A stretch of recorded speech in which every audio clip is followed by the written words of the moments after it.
আজকে আপনাদের একটি গল্প শোনাবো। দুটি বীজের গল্প। এক কৃষক পাশাপাশি দুটি বীজ বপন করলো।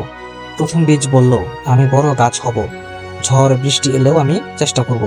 সে মাটি ভেদ করে বেরিয়ে এলো এবং ধীরে ধীরে একটি শক্তিশালী গাছে পরিণত হলো। দ্বিতীয় বীজ বলল, যদি বিপদ আসে, যদি কেউ আমাকে নষ্ট করে দেয়, ভয়ে সে মাটির নিচেই রয়ে গেল।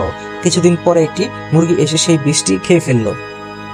তো এটা থেকে আমরা যে শিক্ষাটা পাই এই দুই বীজের গল্পটা মানে আর কি শুনে, তা হলো ভয় নয়, সাহস আর কাজই সফলতার পথ খুলে দেয়। যারা সুযোগের অপেক্ষায় বসে থাকে তারা প্রায় সুযোগ হারিয়ে ফেলে।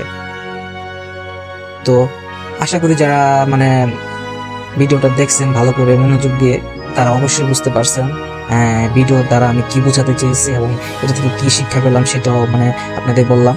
তো কমেন্ট করে জানান কার কেমন লাগলো ভিডিওটা। সবাই ভালো থাকবেন।